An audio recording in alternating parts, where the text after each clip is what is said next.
Greetings, friends and foes, and welcome to Roll or Die, Shadows Fall. I am Dungeon Master Mike, and it is a great pleasure that I invite you to join us as we embark on this grim, dark fantasy tale. It is one embroiled with death, destruction, mystery, loss, and chaos. Now, with our tone appropriately set, let me introduce you to the 4 players brave enough to sit on the other side of my DM screen. For the first time, Lucas. Hello. Ellie. Hello. Eddie. Not guilty. And Rhys. The following... Thank you. The following tale will be a Dungeons & Dragons 5th edition adventure using the 2024 rule set, with a few tweaks here and there. So please sit back, relax, and enjoy the mayhem as we descend into the realm of Cardoon, where darkness encroaches and shadows fall.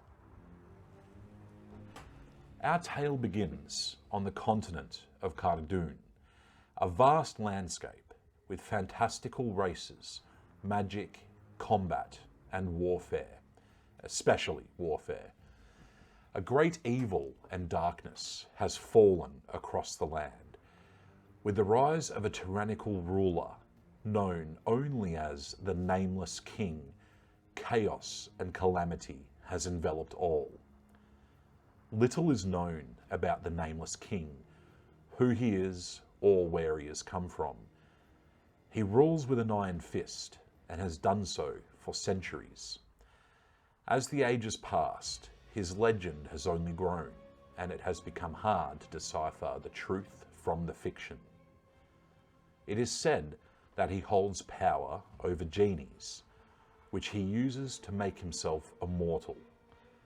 He bends the will of dragons and commands legions of monsters, aberrations, and undead. He communes with gods and devils and traverses the plains as if he was one. Fiction or not, he clearly wields power far greater than any mortal. No one truly knows what the Nameless King desires, but he has claimed dominion of the land, and those who do not worship him shall perish at the hands of those that do. Though far removed from the troubles of Cardoon, at the edge of the world sits the Isle of Qua Dora, an independent nation separated from the main continent. Qua Dora is a peaceful nation, or at least it used to be. As the Nameless King's influence spreads, military forces from Cardoon have begun to arrive on the island. The streets of the main towns and many of the roads between them are beginning to be populated by an unfriendly and undesirable folk. They have begun attacking the locals. Towns and farmsteads have been burned and conflicts are only escalating. Many lives have already been lost and the militia show no signs of slowing down. It is here, on the Isle of Qua Dora, that our adventure truly begins. And as it does so, I must kindly ask Lucas, Ellie, and Eddie to please leave the room. Yeah, get out of here. Good luck. He kills you off. Yeah, I'm just dead. Yeah, that's it. That's I'm gone. All right. Ooh. Please don't die. Yeah, I'll try not to. So Rhys, Yes. you find yourself in the brig, being held prisoner on a warship off the coast of Qua Dora, near the port city of Vipora. You have been very harshly mistreated as you have been imprisoned on this warship by several key particular figures here. But before we go into that scene in full, would you care to introduce yourself as your character and give myself and our lovely viewers a bit of an idea of what would somebody see when they look at your character? So my character is a fella known as Xavier Quill, or Xavier Quill, whichever one you want to call it. He is a bard slash rogue, but more publicly known as just a bard. And he was orphaned as a child, had a fellow known as the name of Vander who took him under his wing and brought him up in a tavern known as the Double Huntsman, where he learnt to entertain crowds, bring in gold, help with general morale, and secretly, as all things do in the little organization going on in the criminal underworld, he learnt his rogue-like ways of thievery and manipulation, and it kind of mastered his craft at both being a fun adventurer and bard and entertainer, and also in the shadows being a little cheeky criminal boy. He is dressed in a lovely, nice hat with a nice quill coming off it, hence the last name. He's got a nice, lovely purple coat in which he uses as a very, very confident way of expression when he's on stage, prancing about, spinning around his cloak, but also it doubles as... It has a little, I don't know what you would call them, but just like the collar can kind of go around and almost conceal his identity. So it looks good it looks good on stage, but also has its practical effects in the shadows. And, yeah. I'm sure that most of the time, Xavier probably does look quite dapper. Yes.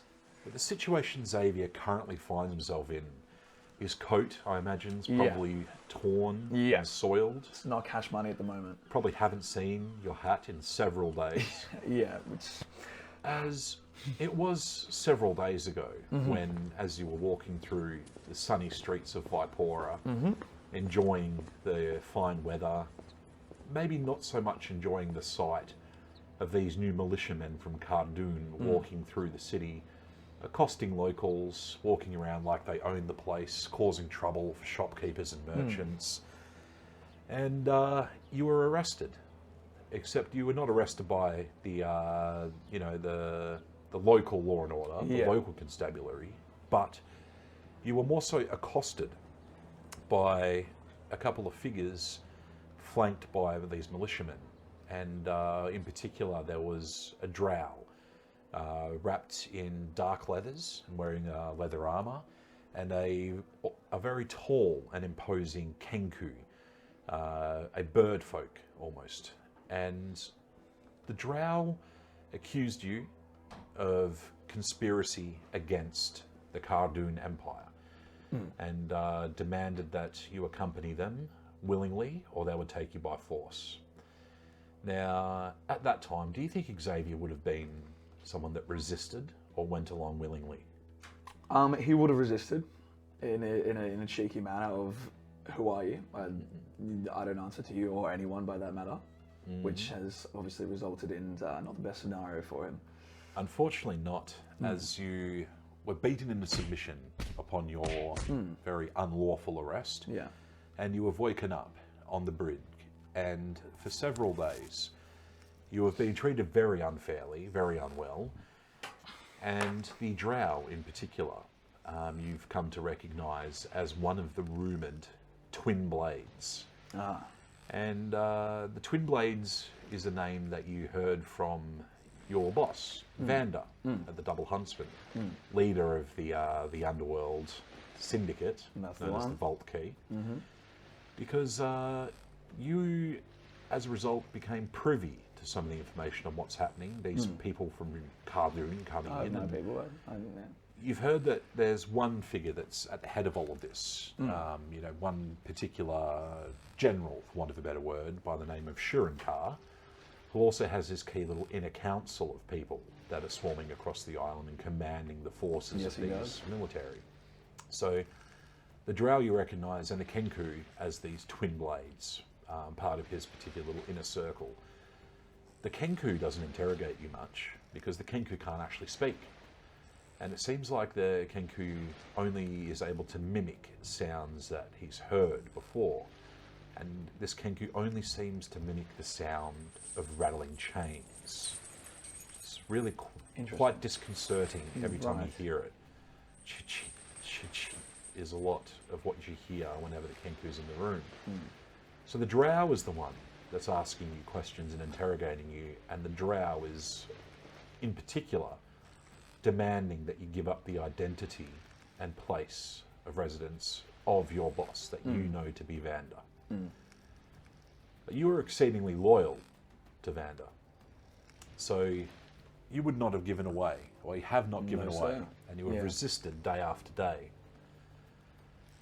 But to some level of concern, you notice that in the other cells of this brig on the warship, there are other people that you recognise from the Vault Key, the Syndicate as well. And you know that they are also being interrogated. They all have their own turns at the Drow Twin Blades torture rack. And one day, third day of your incarceration on the brig, you wake up to find that the Drow is standing and waiting outside of your cell. And as you look left and right, you know, you see the other occupants of your cells nearby dead.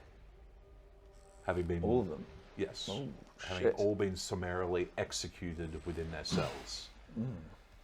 And the Drow standing in front of your cell, as you wake up, smiles in a somewhat sinister manner and says, "Morning. You deserve to be congratulated." Congratulated, you say? Congratulated. How's this being congratulated? Well, I believe it's been 7 years since there has been someone that I could not break. That is you. And you want a medal? No, trust me, I am not wanting for anything. For I've now got that which I sought. Every single one of your compatriots broke in the end, and Vander has now been found. Right.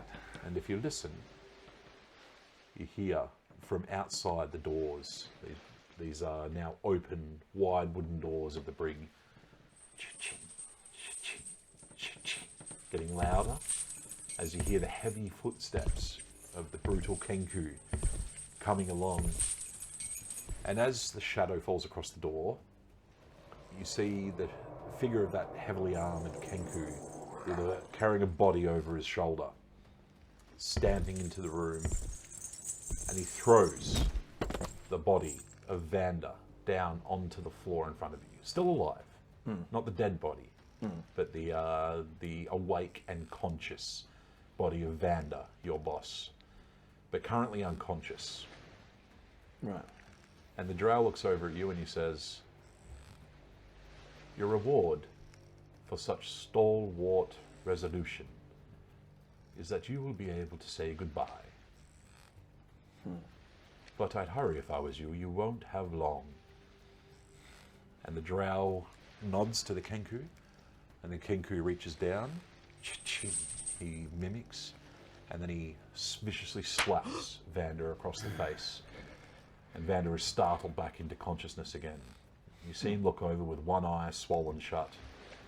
Ironically, the same side of his face, the same eye that where an eye patch currently covers your own eye. Oh, that is funny. And he turns his head and he spits, and you see a tooth come out in the little pool of blood, and he looks over and he goes, "Hey, lad. Sorry surroundings. I certainly hope that they've extended appropriate hospitality to you, lad." Oh, yeah, they've been absolutely nothing but wonderful. Look, I even got some lovely roses. Well,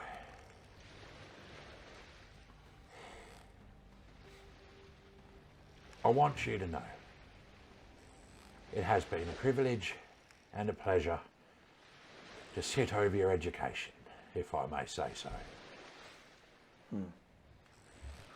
Right. Well, it's not going to end just here. Don't jump the gun too yet. I'll get us out of this one way or another. I like the attitude, son. And then loud footsteps from further again outside the brig. You hear incredibly heavy footsteps booming on the wooden planks of the warship that again approach the brig where all the cells are. And the shadow that covers the door on this bright sunny morning is all encompassing. And the figure that has to lean down and kind of shoulder his way through is an immense black half-dragon. Much taller, at least 1.5 times the height of a man, and the same again broadly across. And the figure is only made that much larger by the massive leathery dragon wings coming out of his back. And immediately you know that this can only be the general presiding over the invasion from Cardoon, Shurinkar, the half-dragon. You must be the ugly bastard everyone's been talking about. There you are in the flesh. Look at you. You're even uglier than I assumed. Shurinkar doesn't even respond to your taunt. And he walks over to the body on the ground. And his eyes, without leaving, staring down at Vander. And to Vander's credit, he looks up and he stares back. And you can tell he's clearly trying to withhold the fear that must be racking through him. And Shurinkar waits for a moment, and then you hear the drow speak up and say, "That's the smuggler, my lord. He's the one that brought him in." And Shurinkar reaches down, and in one hand, he grabs around the entirety of Vander's torso and lifts him up and holds him in one hand, speaking directly into him. And Shurinkar says to Vander, "I'm going to ask you one time only. There will be no second chances. Where is the druid?" And Vander, in response to that, looks over to you. And you can see he's clearly made the decision to not answer Shurinkar. And Vander speaks to you and says, "Final lesson for you, lad. You always got to stick to your principles." But as he says this, you see that his hands are making particular movements and signals as his hand hangs down by his belt as Shurinkar holds him above the floor. And you recognise that he is messaging you in Thieves' Cant, a secret code amongst the underworld people of Vipora. And you recognise that the message he's giving you, that is not for the ears of the other people in the room, is you must protect the druid. So those are the words that have not been verbally said, but the message comes through to you loud and clear. And then he looks back at Shurinkar, makes direct eye contact again, and says, "Would you get on with it? Some of us don't have all day." So Shurinkar at that moment looks back towards the drow, and he just releases Vander and allows Vander to fall back to the ground. And Shurinkar nods to the drow, and then Shurinkar again ducks his head and leaves, shouldering his way out through those doubly wide doors that are still not quite wide enough for him. And the drow then walks over and he says, "Well, did my part. I really wish you'd done yours, Sir Vander." And then unsheaths a short sword and summarily executes Vander in front of you by way of disembowelment. Shit. Wipes his short sword clean again, sheathes it, and then he turns to you and he goes, "The fun just begins." And then the drow leaves, and the Kenku walks over to Vander, who is currently bleeding out and entrails spilling out from his torso. And the Kenku leans down, darting his raven-headed beak into the entrails of Vander and begins to eat him alive from the inside out. And with his last moments, as he's sitting there gurgling and breathing his last, he looks over to you, and with one last ditch effort, more symbols are made in Thieves' Camp to you, and you recognise 2 words that he's able to get across to you. The first word being Silver Shade. Silver Shade. Silver Shade. Okay. And you recognise that as one of the names of the noble houses of the nation, or the island of Qua Dora. And the second word he gets across to you is a word that doesn't make much sense to you. The word would be pronounced as Dao, but you would recognise it spelt as D-A-O. Right. And after he symbols that last word, Dao, to you, Vander expires. And for the next hour, you are subjected to the visage of the raven-headed and raven-bodied Kenku, devouring Vander piece by piece until all that remains is a hollowed-out ribcage and torso. And then you are released.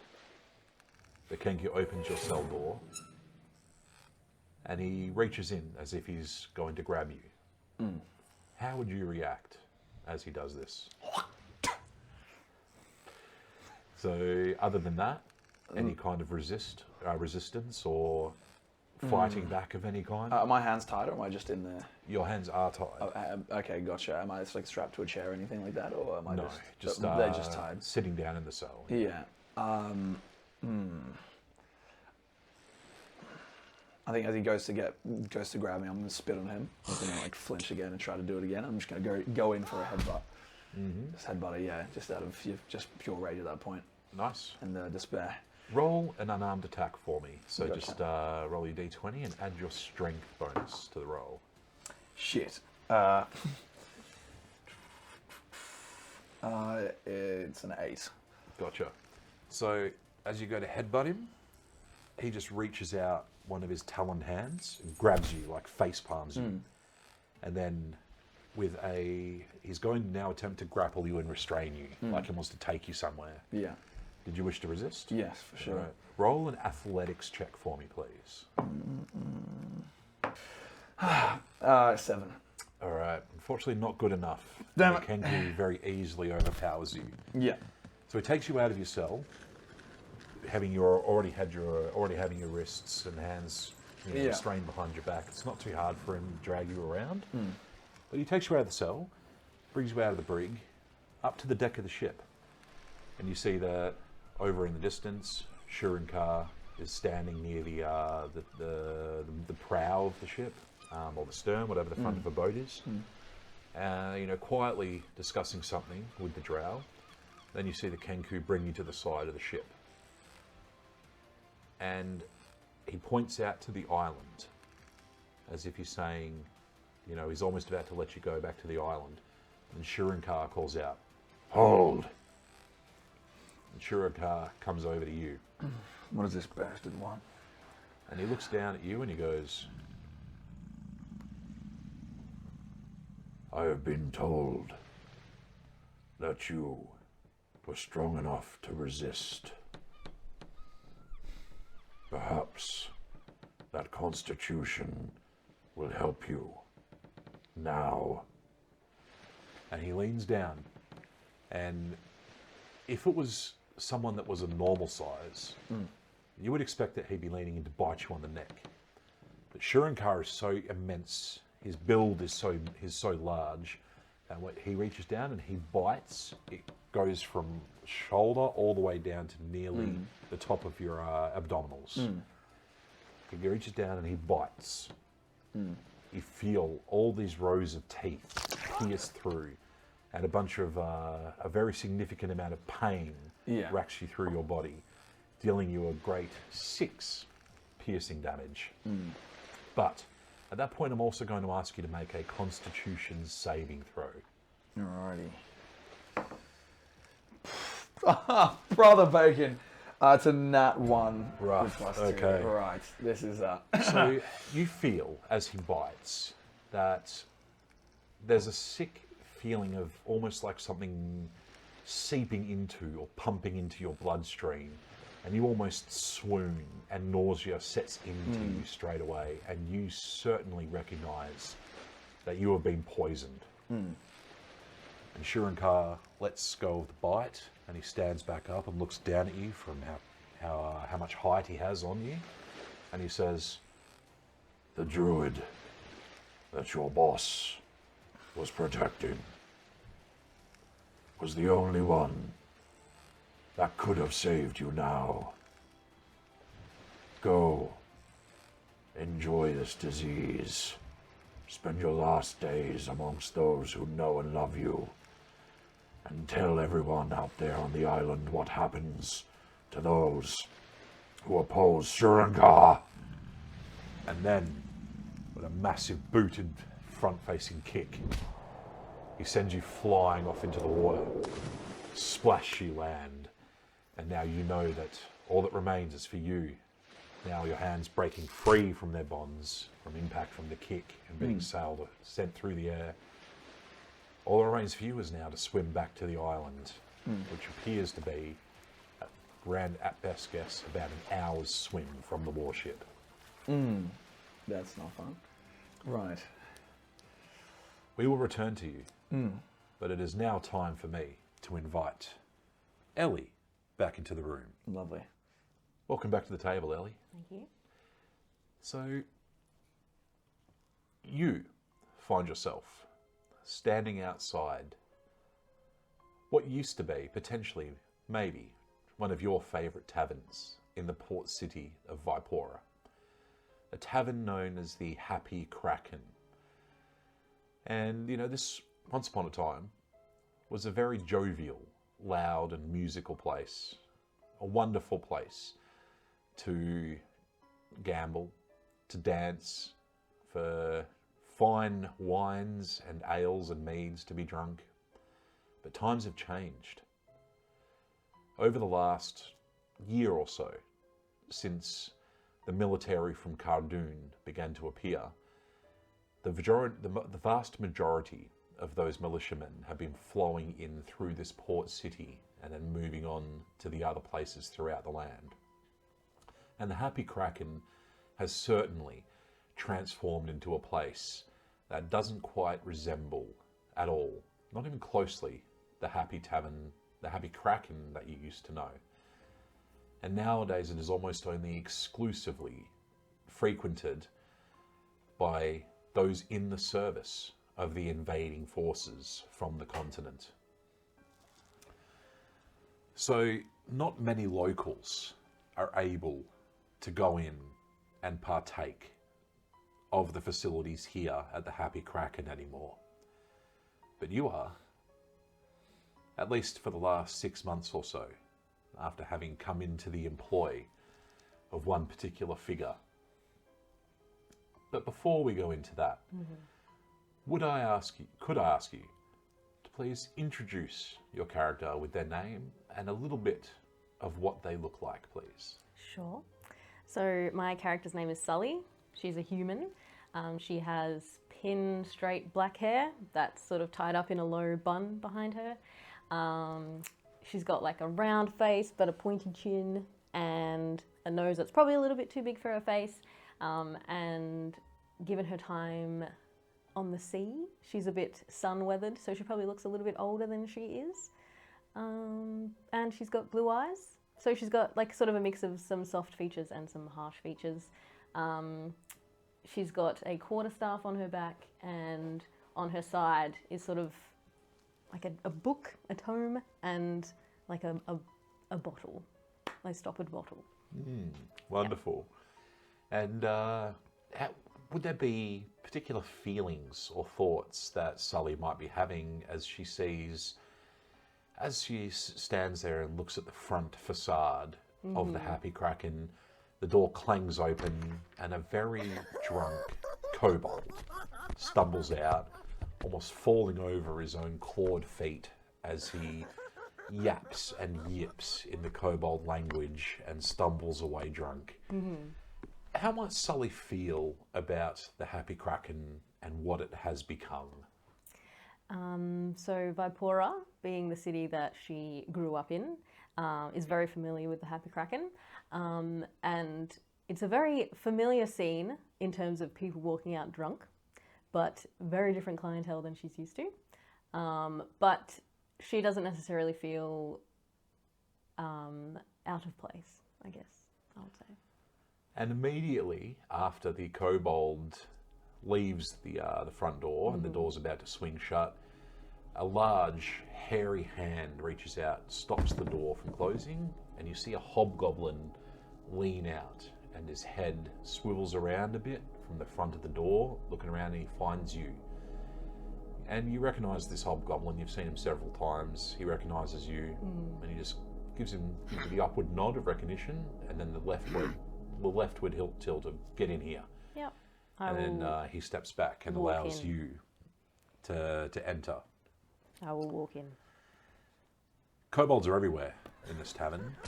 There's no real official bartender anymore, and it just seems like the forces of Cardoon basically have the run of the place here, and the stock of alcohol and dry preserved bar food behind the tavern counter is really starting to dwindle down.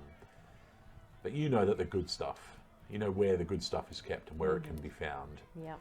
And the hobgoblin, as you enter, says, "Give it a minute, and the boss will be right with you." Thank you, darling. And he stomps over towards another door that leads a little bit further back into the tavern, a private room. Enters in and closes the door behind him for a few moments. Anything that you might do in this main tavern drinking room with all these kobolds running around, making a muck of the place? Yeah, Sally, I think, will lean over the bar and grab a bottle that she knows will be there. Walks around with her bottle, maybe tries to see if she can see a familiar face.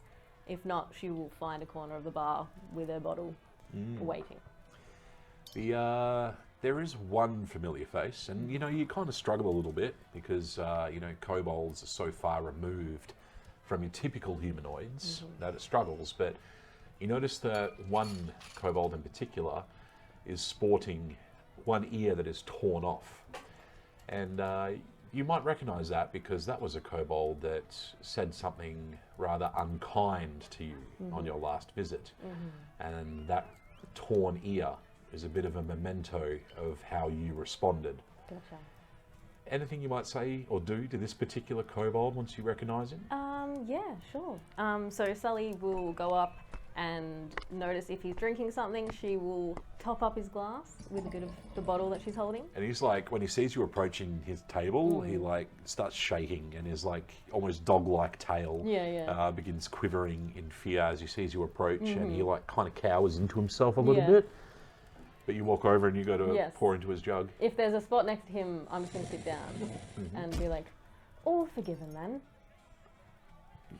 Krisak is happy see you. No hurt this time. I think that depends on you. What can Krisak do to not be hurt? I don't know. Have you got any information for me? What information Lord Lady want? What do you think? Bang! The door that the hobgoblin had come through clangs open again, and he leans out and he says, "Boss is ready for you." I'm going to turn to the kobold that I was talking to. Krisak. Don't forget we had this conversation. And then walk up. Krisak remembers.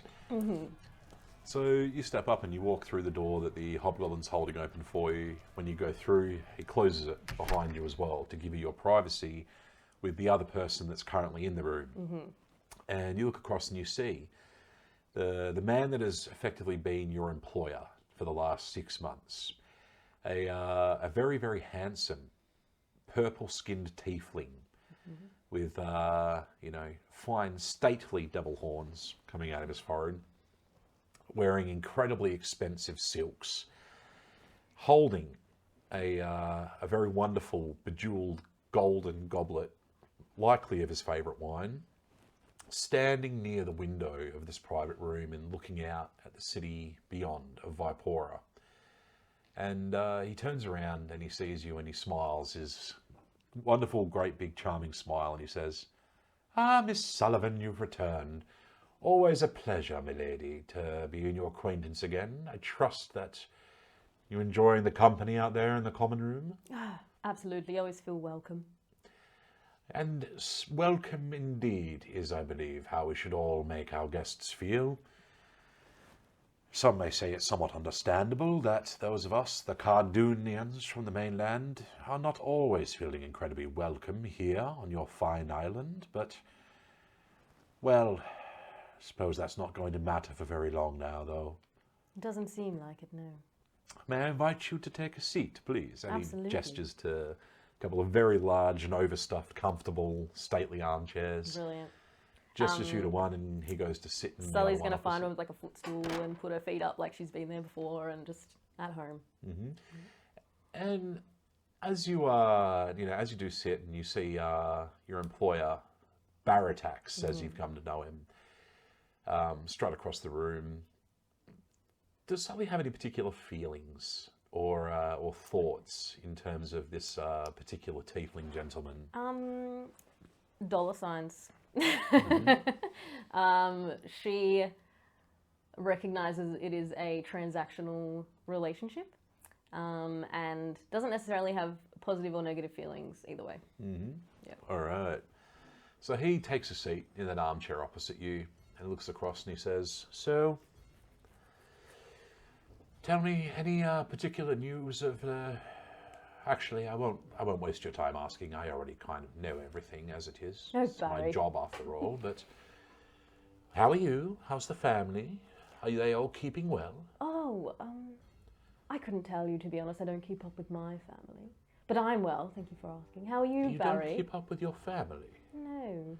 It's rather surprising. I thought that the people of Qua Dora were meant to be somewhat more familial than I think you may have noticed I'm not really like the people of Qua Dora. Oh, I have indeed. Yeah, so it shouldn't come too much as a shock for you that I do not converse with them anymore. Oh, my dear, I must say that you are shocking me every day. Oh, Barry, you flatter me. Certainly did not expect to find one of such quality here on this island. I am unexpected. You certainly are. And how would you perhaps react to hearing some unexpected news of its own kind? Unexpected news is the best kind of news. What about unpleasant, unexpected news? Depends who it's unpleasant for. Is it for me? I'm going to get you at this point to please roll for me. Actually, a question for you here. In this kind of a conversation with Baratax, Yeah. do you think that you would be someone more so trying to conceal her own motives? Or would you be more so looking to get an insight into Baratax? Because you know that there's always something else going on with this guy. right? Yeah. She would try to see if she can sort of read between the lines and see if she can get more information from him, but she wouldn't like push because like she doesn't want to. All right. Yeah, yeah. Wonderful. I'm going to ask you to roll an insight Yep. check for me, please. First roll. 11 plus 1, so 12. All right. So Not a 1. 2 ones. you are watching closely enough to see that as he asks you that question, his eyes go from the goblet he's holding straight up to you, and you see him staring, piercing at you like he is also trying to get some insight into how you're going to respond to this. And he responds to your question of, who's an unpleasant for, and he says, "Absolutely everybody, my dear, that has ever considered this island home." Right, so yes, me then, I suppose. Well, it's a good thing, really, isn't it, that you came into my good graces when you did? Absolutely, I think about that all the time. Do you ever think about your future, Lady Sullivan? I never thought I had much of one, to be honest with you. Well, it pleases me to advise you of an opportunity for a grand future indeed. Do tell.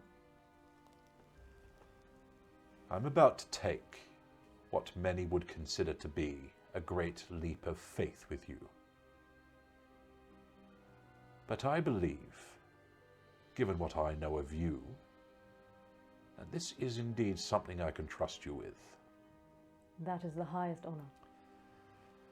For starters, what you know about me is obviously no secret. I am Shurinkar's key intelligence officer, one of his inner council. Shurinkar, well, not to beat around the bush here, he will destroy this island. Everyone on this island is now dead people walking. He came here with the intention of wiping everybody out. This island is in its final days. But interestingly, he hasn't done it yet. And through my own little whispering shadows that are everywhere among the island and the continent beyond, there are little whisperings I have heard that must be expanded upon. For Shurinkar has the power to murder and wipe out every single sentient being on this island as of today. In fact, that is the whole mission for which he's here. However, you'll notice that he's been here for a year and hasn't yet followed through. It turns out he is seeking someone and something here. And this is important enough to him to have prevented him from wiping out everyone on the island, sinking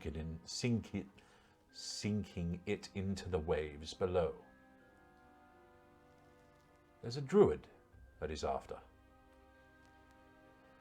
It is said that he hunts a tabaxi druid and a certain very special breed of flowers, if you would believe it or not.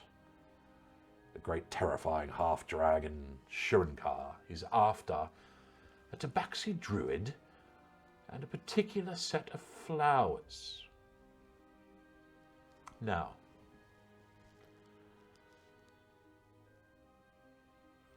I'm sure that you would agree with me that when one recognizes the opportunity for a promotion or advancement, one should very energetically pursue it, correct? Absolutely. Whatever is so special about this druid and about these flowers that Shurinkar is so keen on, we, as in you and I, must find them, or at least find out more about them. For, Lady Sullivan, power has a vacuum in its absence. And if Shurinkar was to succeed in his mission of wiping out Qua Dora and the last pockets of non-dominated land for the Nameless King, Shurinkar will be elevated. There will be no more opportunities for advancement, and you and I will languish in mediocrity. I am not willing to accept such a fate, are you? No, absolutely not. I couldn't agree more. Nothing worse than mediocrity. Wonderful. I'm glad that we see eye to eye on this. So, I entrust you with this clandestine mission. Seek out this druid, if possible, as well, the flowers. There is not much more information I can give you other than that the druid is rumored to be a tabaxi. And the military forces of our militiamen are sweeping across the island, and they have reached as far west as the remote village of Moss Edge. They have not found the druid yet, so it is my anticipation that this is probably one of the final places the druid could have been hiding. Moss Edge is a very small town. Couldn't be that hard to find them. I believe so, but then again, the average militiaman doesn't share your sense of competency. Yes, very good point. You will go to Moss Edge. I will. You may use my name and your ranking where you may need see fit. that your mission is contrary to the mission of every other militiaman of Shurankar's forces on this island, and thus secrecy of your goals is paramount. Find the druid, keep the druid alive. We can use this druid. Thank you, Barry. I would be lying if I said I haven't been waiting for this opportunity to show you what I'm really made of and make a bit of a mark.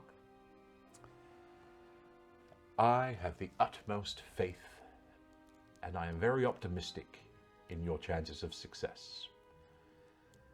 And who knows? Your success may also be the salvation of your homeland. For if it were up to me, the people of Qua Dora do not need to die, waste not, want not, right? Can I insight check? Absolutely. Please do. 11 again. 12 total. You do believe that he's looking to use this as a motivating factor for you. You know, you do his bidding, he will save the land and everyone that you've ever met, everyone that you've loved for, including your family. Yeah, cool. From what you know about him as well, he definitely does tend to keep his promises in terms of payment and rewards and punishments and such. Cool. And him going against his ruler is like normal practice? Like I'm used to him sort of going either way? No, this is new to you. Okay.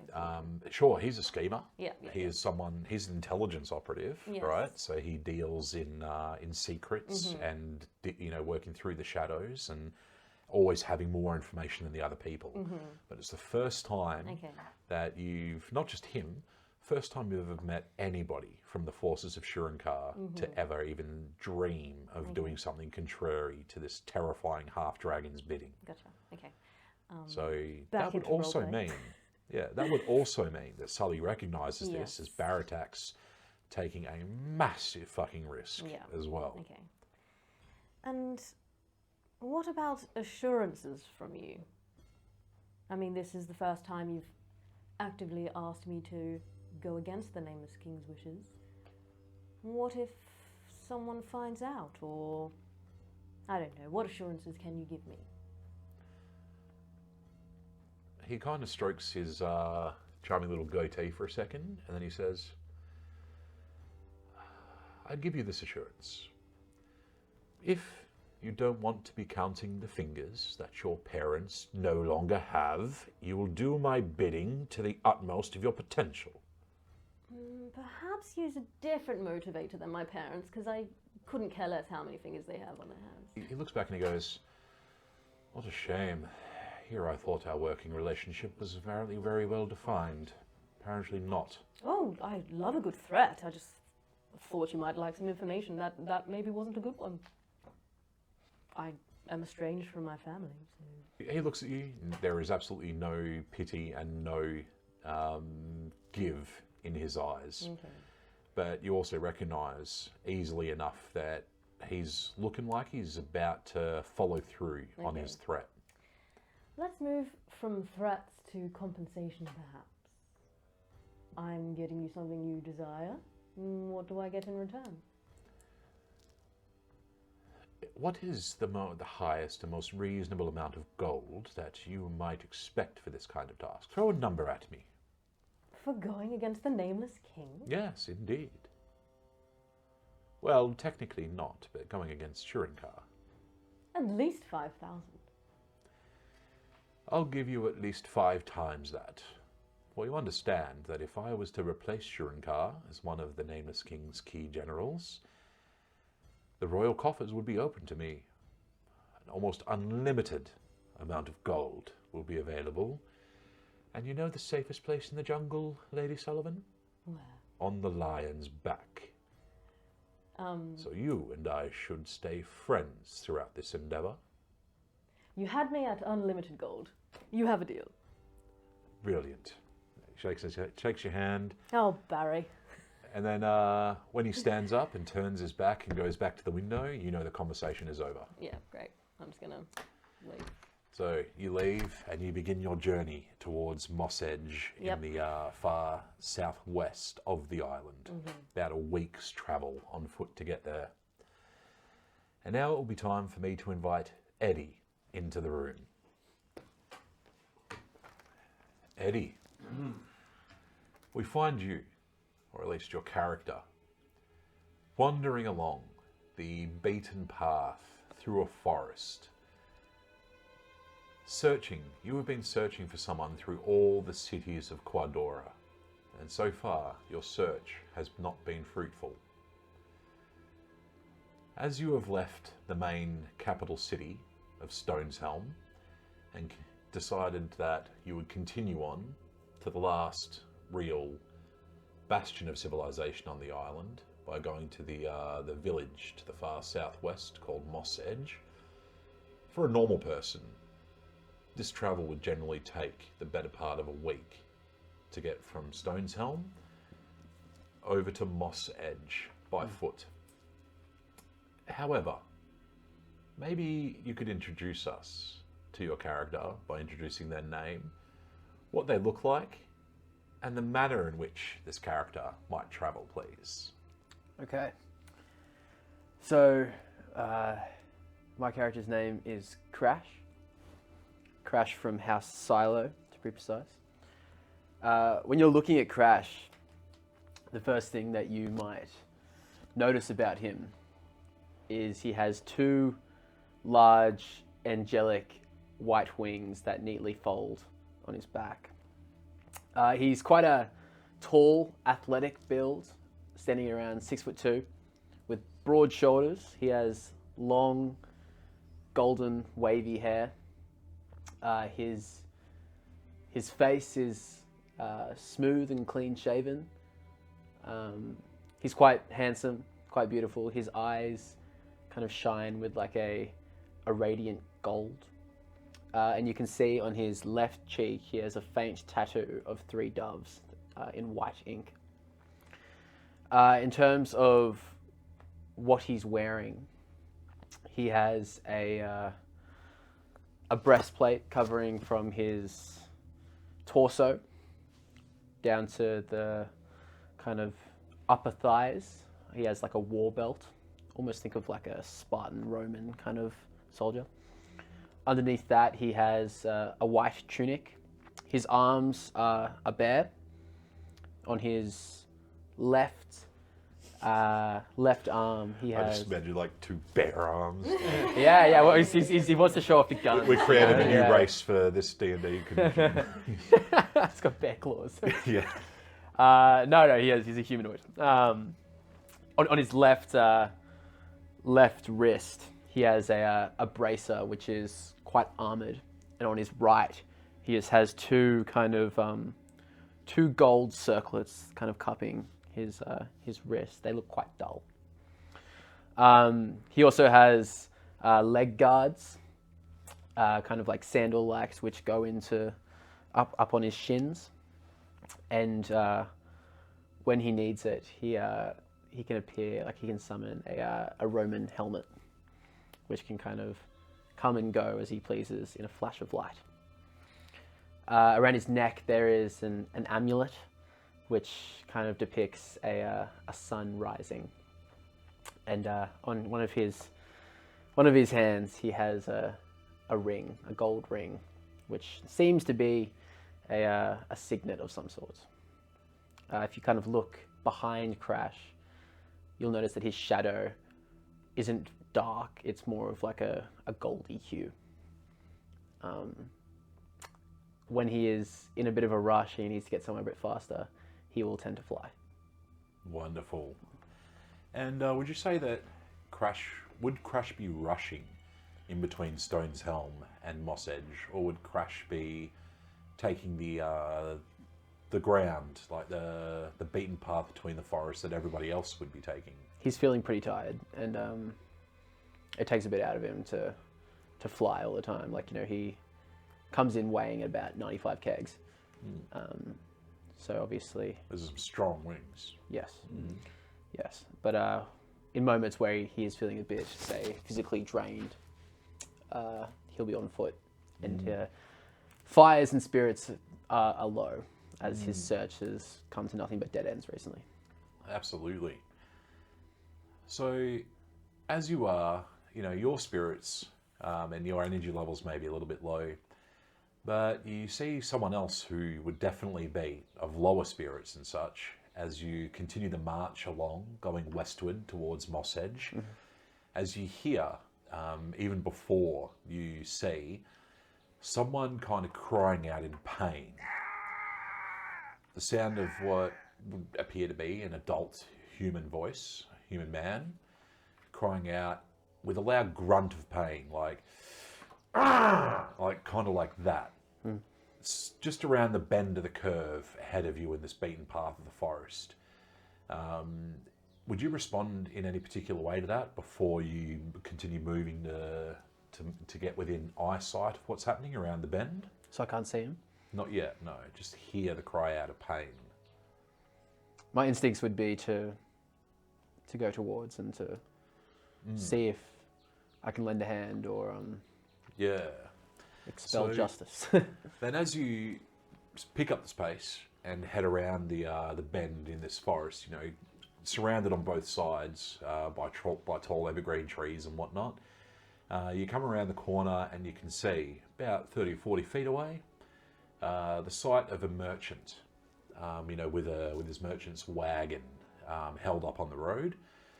But you see the merchant himself sitting down, leaning up against the side of his merchant's wagon, and he looks to be either tourniqueting or bandaging his leg, which you can see appears to be bleeding quite profusely. Okay. And very close to him, you see what appears to be the dead body of like a mangy wolf. And the merchant has also tossed down a quarterstaff nearby that he must have been using as a walking stick. And by the sight of blood on the end of the walking stick and the dead wolf there, you can see the scene is quite clear that this merchant just got attacked by a very hungry wolf from the wilderness and has managed to successfully, fight it and, kill it, but has also taken a very nasty bite to his upper leg and is trying to bandage it as best he can. But like I said, bleeding quite profusely as he sits there. How do you... He doesn't seem to notice you immediately. He's very focused on the task at hand, but how does Crash respond to seeing that? Well met, friend. Are you okay? And he looks up, he's startled, and he looks over and you see... And this is a bit more of like a country bumpkin kind of merchant, one that peddles fruits and vegetables and stuff like that, more so than the more richer merchants selling fabrics and liquids and such. So he startles and he looks over and he goes, Oh, fine, sir. Oh, my goodness. An angel's come to get me. Oh, my God, I'm dying. Oh, no, I didn't want to die. I've got a wife and kids. Relax. You're in good hands. I'm going to walk over to him and I'm going to inspect the wound. How bad are we talking here? nice. Give me a medicine check to inspect the wound. Okay, first roll of the campaign, baby. Use those fancy new dice. Oh yeah. Medicine. Oh, I'm going to guide myself. Guidance, yeah, I'm cool. going to guide myself. 12. Nice. Not infected, at least not at this very early stage, but bleeding quite profusely. An artery was hit, so it is significant. You would be worried about him not being able to tend to this wound himself without bleeding out. The puppy gave you a bit of a bite. Oh, sir. The things that are wandering this road are foul and brutal, sir. Oh my God, you're one of them. You're one of the angel kin. What? Lathander has blessed me this day to see one of you on the road, surely. He has. Just bite down for a minute, will you? And I'm gonna give him 5 points of healing damage from my lay on hands. Nice. So he does that. He bites down on. He grabs his quarterstaff and bites down on that, but pleasantly, he realizes that what you do actually feels wonderful and does not cause him any pain. It completely wipes away the pain he was feeling.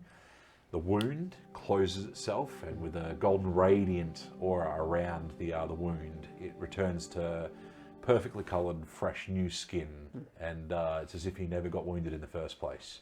Does that feel any better? Flabbergasted. Does that feel any better? It's a miracle, sir. Thank you. And then, like, he kind of bends his leg forward and back a couple of times to make sure his leg's working just right, and he stands up under his own power. And, like, you know, even jumps up and down a couple of times to show that his leg's working great. And he goes, Sir, please, I must repay you some way for this deed. You've saved me life out here, you see. Yeah. It's just good to see another face. I've been travelling for a while without contact of a friendly face, and Well, sir, yes, indeed. Friendly faces, they're in short supply around here, aren't they, sir? All these strange, violent, nasty people from the continent. These Cardunian knights, whatever they call themselves. couldn't agree with you more. Where are you travelling to? Well, I came from Moss Edge, you see, and, you know, I picked up my latest shipment of the, you know, their turnips and their taters. And, you know, they make the best taters and turnips out that way, and, you know, they didn't have the greatest harvest that I've had lately. You know, you know, the pity of what's happening to Wildshade Wood, you see. But, yeah, I mean, about 3 or 4 days out from Moss Edge now, and on my way over to Stone's Helm, where they can't grow this stuff no more. Hoping to make a pretty penny over there. But can I fry you some taters now as a way of thanking you? I will happily accept. and he grabs out like a camping cooking kit kind of thing, and he starts roasting up like some and frying up some potatoes and turnips and that, and he throws in a few herbs and stuff, and what he begins to make smells absolutely wonderful. Might be the best things that you've eaten ever since being on the road and having to rely on your own rations. And he just keeps kind of jabbering on as he goes, and he jabbers on about things like, the wild shade wood, it's poisoned now, it's no good anymore, and it's starting to affect the crops. And he says, strange things ever since these Cardunians came. There are thugs on the road. He's been mugged twice in the year that they've been around, and then he's like, extra strange things. He says he saw someone. He could have swore that he saw someone that looked like a cat woman or a cat man that was on the road, and that cat man or cat woman didn't really want to be seen or spoken to, so she dodged him and got out of his way and hid in the trees, and that was really weird. When you say cat woman or a man, are you talking about a cat person? Yeah, it looked like Tabaxi? A what? A tabaxi? A tabaxi. Yeah. I don't know what that is, sir, but... You haven't travelled much, have you, friend? Well, no, I'm just a humble fruit and vegetable merchant, sir, but what it appeared to be, and I swear that I'm not making this up. Imagine a human walking on 2 legs with 2 arms, but imagine that they look like a silver tabby cat, with a tail as well, and the ears on top of the head. Yes. But, It's kind of like my old racist uncle going to be like, that's fine. But I saw it from a distance indeed, and like I said, they didn't seem to be friendly like you, sir, and they simply skittered off into the trees and made a great effort not to be seen or approached by me, but I see a lot. I won't lie, the dawn has shined on you this morning. It certainly has. And Tell tell me. me, sir, what is it that you travel for? You're seeking something or someone? Yeah, the latter. I'm on the look for a woman. She has tall features, dark hair. I like a tall woman myself. I hope you find one like that one day, sir, indeed.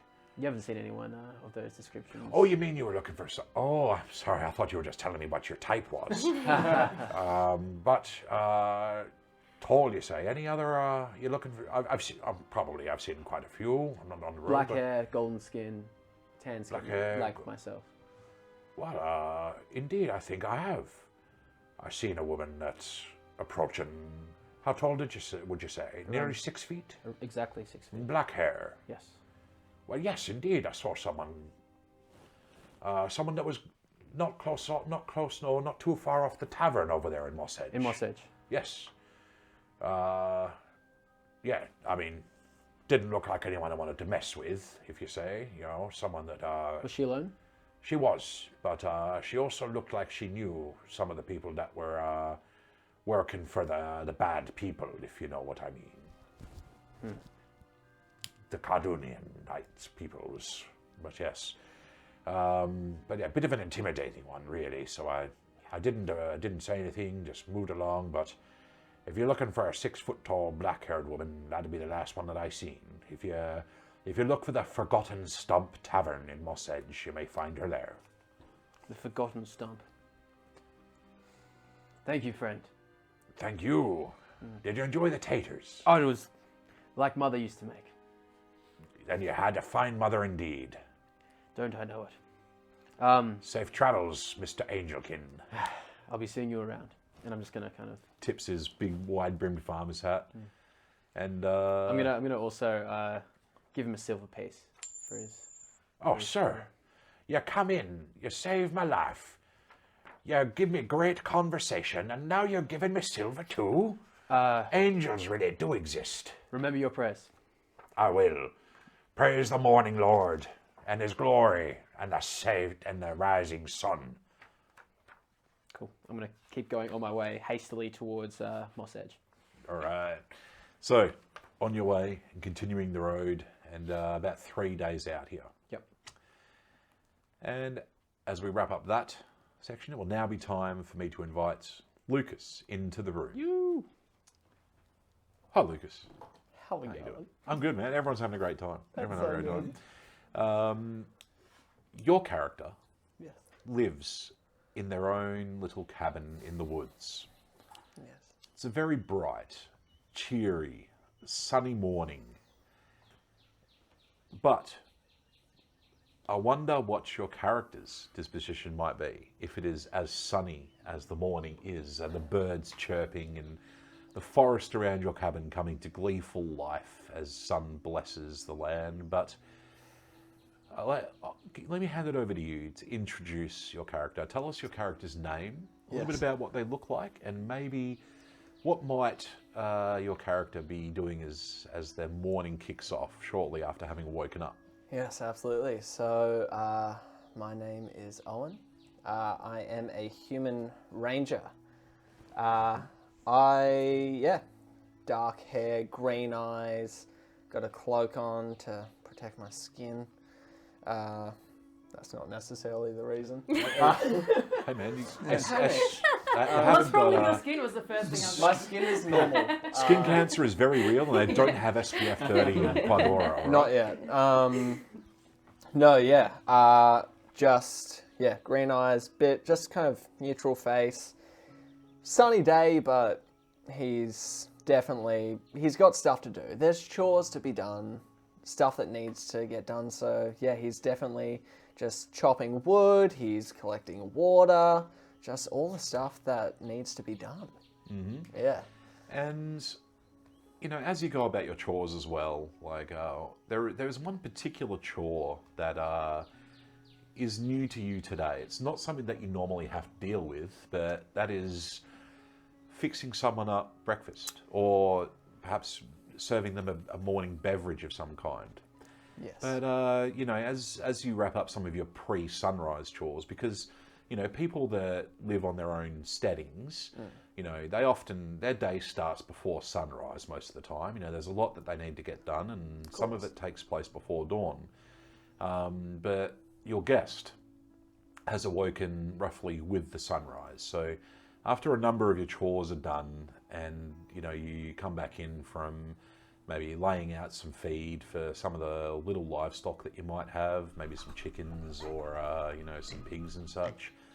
You know, you spot your guest for the first time since they arrived, now sitting at your dining room table in your cabin.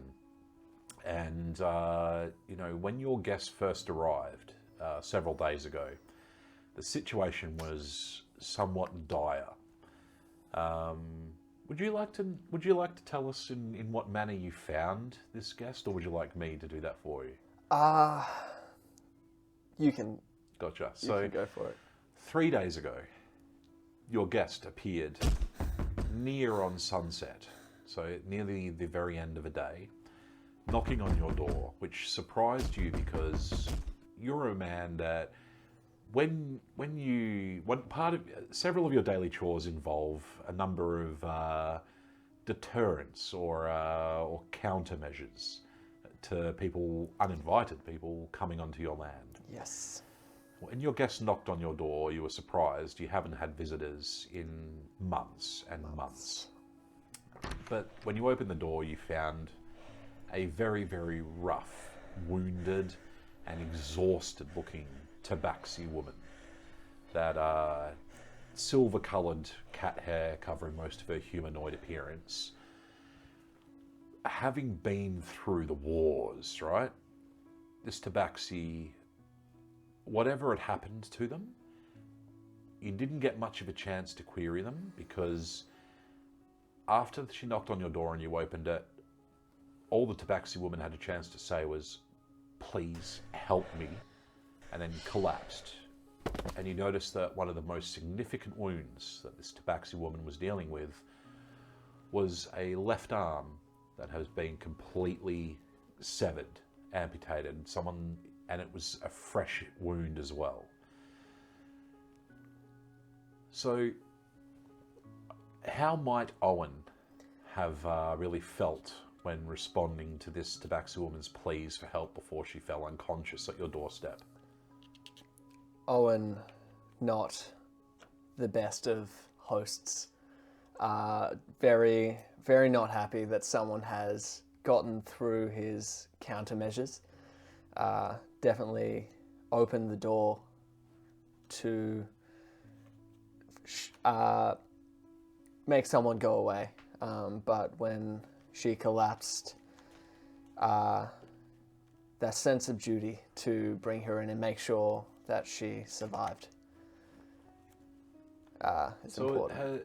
And it's taken you, or your guest has been convalescing in a bed or a cot inside your cabin for about 3 days. And, you've had to make sure that the wound is repeatedly cleaned. You've had to make sure that she's fed and watered.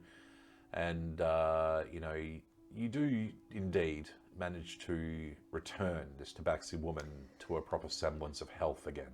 Yes. But she's mostly, by and large, remained unconscious for most of that time whilst you've been caring for her, until this morning on that third day. So when you do indeed come back returning from your chores, she's now sitting at the dining room table, fully clothed and in the clothes that she was wearing when she turned up, obviously now clean and, no longer bloodstained and whatnot. But as you enter, she, in a one remaining hand, she stands up on her using a quarterstaff to balance, and she bows deeply as you come back in, and she says, "There is no way I can repay what you have done for me. I am grateful beyond measure, Master of the Woods." There's no need. Are you okay? I'm afraid I'm still somewhat weakened, and I am, if I may beg one more indulgence, absolutely famished. I wonder if I may be such an impudent guest as to inquire if it is possible that I may perhaps share a meal with you. It is more than appropriate. It is my duty to make sure you are okay as my guest. I am not... Your sense of duty is uncommon and something I'm not accustomed to from where I come from. So please accept my gratitude and know that I consider it as something far beyond duty. It is kindness. I accept. So, what might Owen make for breakfast? So he's definitely collected some eggs, and especially since he knows that She is going to be quite drained. He is cut up a chicken ready to be cooked when she awakens. Nice. So Would potentially there be coffee available on the menu yes, as well? absolutely. Nice. Okay, so if you hand her a cup of coffee, for a little bit of insight, what might go into Owen's cup when he makes his breakfast drink? When he makes his breakfast drink, so definitely black coffee, just nothing special except for a bit of fine spirits. Nice. Or the Qua Doran version of Irish coffee. That's it, to dampen the day a little bit. So, An espresso. and again, the Tabaxi woman, she continues waffling on about how grateful she is time and time again, and until eventually she realizes, I have not introduced myself. I'm so sorry. Please, my name is Rain. May I ask yours? Owen Thorne, but you can just call me Owen. Owen, a pleasure to make your acquaintance. Are you a woodsman by trade? A lumberjack? A hunter? I'm a hunter, and I just live by myself. I don't need to trade. I live for myself. Wonderful. So, a hunter, man of the woods. Perhaps you are someone that is learned in the ways of nature and natural magics, perhaps. I've dabbled. I'm no master, but I can get around. Alchemy? Are you a man that has made potions, brewed tonics? No, just what I need to get by. So, your knowledge of flora and fauna, flora in particular, do you have much knowledge in the ways of trees, flowers, and such? I know the basics, not what not to eat to not get poisoned, but other than that, they serve mostly aesthetic beauty and purpose. And many do. I myself profess to having some level of expertise in the matter, for there is some level of training I have had in the druidic arts, and I am somewhat compelled to ask that I saw, on my somewhat beleaguered entry in, there were some flowers that indeed caught my eye, and I wish to have your permission to ask you about them. You may. Somewhat delicate, but I noticed that there was a small shrine, or perhaps a monument not too far outside of the house, and there were some very, very beautiful, stunning flowers. They have bright cayenne blue petals with a white stripe down the center of each petal, and it looked like I saw them all tied together with the stems all bound in the shape of, it appeared to be an effigy or a doll of some sort. I was wondering if those were flowers do you know of those and what they are and what they do? All I know is that they don't seem to die, but you didn't touch them, did you? No, absolutely not. I mean, there were some more.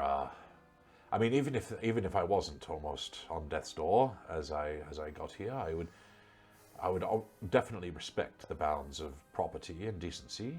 And but you know what? I'm feeling wonderful now. I'm much better now. Perhaps you and I can take a brief walk and we can look at those flowers together. It's probably best so that you don't walk into any traps around my property. I don't know how you got in, honestly. Wow, okay. Lucky, I guess. It has to be. Indeed it does. I mean, I'll certainly need your assistance when I leave this place. You will. But yes, perhaps flowers and then traps. We shall. Wonderful. So, she stands up, leaning on that quarterstaff, and follows you out of the house towards where you have this little shrine set up. And she asks, "Can you tell me?" And again, I wish to not overstep any bounds of decency here. What is this shrine for? It is for my wife and daughter. Who? Sir, I'm so sorry for your loss, and I hope that by asking, I have not opened any unfresh wounds. It's fine. Those flowers are a very special memento to them, if I may say. How long has it been since you found those flowers? It was not long after my daughter was born. My wife and I were walking and we found a circle of flowers, and we thought, what better gift to give our newborn daughter than to make her a doll that my wife learned as a child.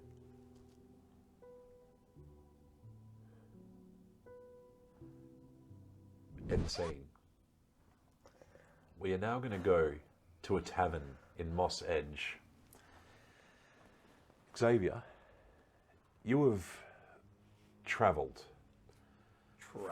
for well over 2 weeks from that, managing to swim yourself from that warship all the way back to Vipora, the port city. He's talking about flowers, and I've just jumped off a warship. Yeah. All right. Yes. It's been 2 weeks since. It has been about 2 weeks, 2.5 weeks or Yeah. so, and now might be an appropriate time for me to flip a map. Oh Flip. my god. So, actually, it's better if I have it around. Yeah, have a pointer to us. Nah. Yeah. All right. So, this was the port city of Vipora, and the warship that you had leapt off, or been kicked off brutally, and swam back. This Stone's Helm, the main port city, our main capital city, and Moss Edge is all the way over here. And that is where we return. So Xavier, you've travelled all the way back over there Sorry to Moss Edge. Moss Edge. Right. Yep. As you've travelled through the various cities and you feel the poison or disease that you have recently been inflicted with coursing through your veins, making you sicker and sicker, and now beginning to affect your outward visible appearance. Constantly bloodshot eyes, dark bags under them, a constant ringing in your ears that you can never really quite get rid of, and things are starting to look worse and worse for you. But through your travels through these cities and various conversations that you've had with some average locals, some of the Cardoonian invaders, militiamen that might be a little bit less tight-lipped than others, and some contacts of yours of the Vault's key as well. There is rumours of the invaders sweeping the land searching for a druid, and you've heard that the searchers have taken those militiamen now as far west as Moss Edge, which is where it's led you, knowing that your last lifeline, being able to survive what you've been inflicted with, is to find the druid. You don't really have much more information other than there is a druid on the island somewhere, and the forces that have swept through the land have not yet found them, so you're going to the last places that they can possibly look. So you have found yourself at the tavern called the Forgotten Stump in Moss Edge, and there's not much happening here right now. and you're kind of drinking away your sorrows a little bit. The bartender behind the counter is happy enough to keep plying you with more and more ale as you continue to order it. And around about mid-morning, a very loud and bustling group of Khaldunian militiamen walk in. And it's quite a large group. Looks like there's about 7 of them or so. Most of them are humans, but there's also a couple of orcs that are coming along as well. And they're all wearing the dark brown symbol leathers of the Khaldunians' military outfit. And you also notice that one of them is wearing like a dark red cape or cloak that kind of signifies that that's more of a commanding officer of this little group of militiamen. And they all walk in and immediately treat the bartender and the couple of staff that are working here as if they're treating them as if they own the place now, and demand that they be provided with all the ale, bread, meat and cheese that the place will put on. And then they all set up, taking over a large corner area of the tavern, set it up for themselves, and begin to rowdily just talk amongst themselves about how much they hate it here out in this backwards country hick island of Qua Dora, and how they can't wait to get back to the main continent where civilization is and where all the people know their place. And looks like they're setting up. They might be in this tavern for a little while now. Sully, you, following the instructions of your employer, have gone all the way west to Moss Edge, standing in front of yet another tavern, as you often seem to do. This tavern, the Forgotten Stump. You arrive, and you think that you might, just barely, well, at least you thought you'd have beaten the militiamen here, and you travelled with all due haste. But you did see, moments ago, there was one squad of Khaldunian militiamen that had entered the tavern just ahead of you. So, knowing that these are the kinds of people that you came here to find, both for your direct and then not so direct mission, would you head in straight after them and approach them? Yeah, I wouldn't approach them. Sully wants to see if they give anything away just by listening to them. She doesn't want to approach them just yet. She's going to make herself comfy, get a drink, and just see if she can overhear. So you see, another...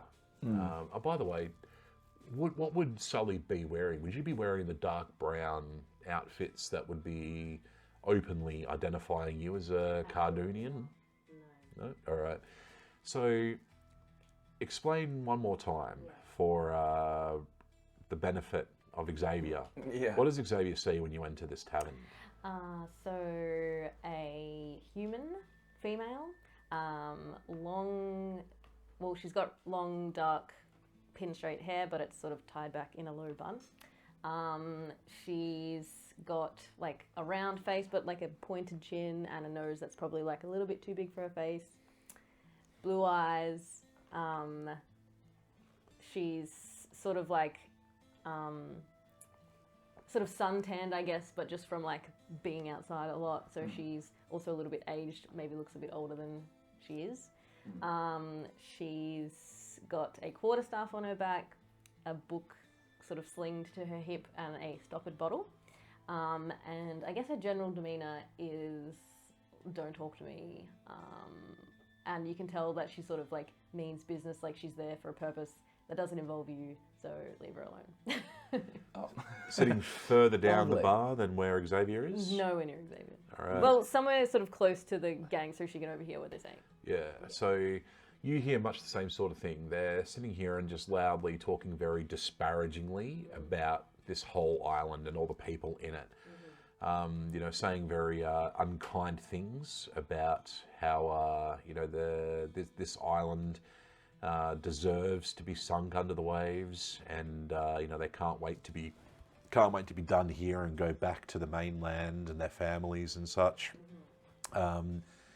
And just other than that, then they begin to just start that general camaraderie talk that you might hear, insulting each other's wives and mothers and stuff, and making a general ruckus amongst themselves. One of them pulls out a deck of playing cards and they start playing 3-card ante and whatnot. Right. So basically, yeah, she wants to get a sense of if they've found what they're looking for, if they've already scoped out the area and have like given up. Trying to get sort of any tidbit of information to like help her in her search. Nice. So from the vibe that you're getting, they're talking about they can't wait to be done here. Okay. So you kind of get the gist from them that they have just arrived in Moss Edge, and they have not yet found which they're looking for. They may not have even started the search here yet officially. Cool. Would Xavier have any kind of particular reactions to hearing all of that as well? To hearing the ruckus. Yeah, well, I'm kind of... Should I introduce what I'm looking like as well? A bit of Yes, please. Okay, yeah, cool. So I've got this like dark purple coat on, one that looks very flashy. Well, not that flashy, but just looks very... what would the word be? Flamboyant. It looks flamboyant to a certain extent. It's got these nice little collars up, and if I'm on stage, I've got a violin on my back. I'm just sitting on my back, given the bard-like antics, and yeah, this purple almost cloak that like leads into almost like a cape. Yeah, it's essentially like a big cloak. It's got this collars that come up, and it looks very nice on stage, but it's also it could also be used to hide my identity if I put them up, sort of thing. Got this nice little. This nice hat with a quill popping up the side with a feather. Got this like nice goatee going on. I've got a eye patch over my right eye, and I've got a purple eyes or eye, if that be. But in sitting here on the tavern, I'm also in the pursuit of some information about this this druid, and I'm trying to do my absolute best. I'm kind of lumped over. I don't sit with a lot of confidence. I've got a tankard in my hand, and I'm doing my best to try listening to this conversation. But I've got, my veins are kind of a bit more purple and brought to the surface. My eyes are red and What was the word you used? Bloodshot. Bloodshot. Yeah. That's the one I was looking for. Bloodshot eye or bloodshot eye singular. Yeah. And I'm doing my best listening to the conversation, but the ringing in my ears and stuff is making it pretty difficult to hear exactly what's going on. But I do notice to some extent you walk down and sit down. But I can gauge pretty fast that it doesn't look like you have any interest in mingling at a tavern like this. But I do also recognise you doing a similar thing and listening into what listening to the conversation with the militiamen. Are you human? Sorry, that is That's a very okay, good point that's as well. okay. I am a half elf, Half and I stand at about 5'8". Cool. Yeah, so not the tallest of the bunch.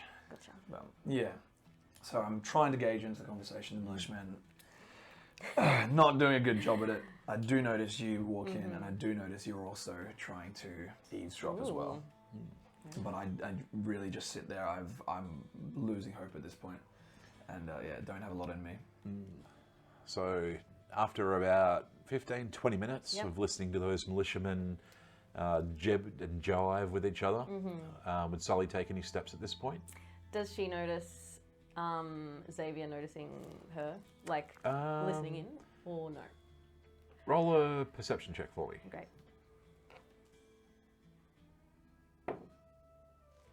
You on the 11? No. 11 plus 3, so 14. You don't notice him, paying any particular attention to you, but you do notice one of the locals wearing a pretty flashy purple coat. Looks a bit sickly, and he's hunched over the bar. Okay. But you don't get a sense of him listening in or watching you in particular. Yes. And just a bit of like lore, I guess.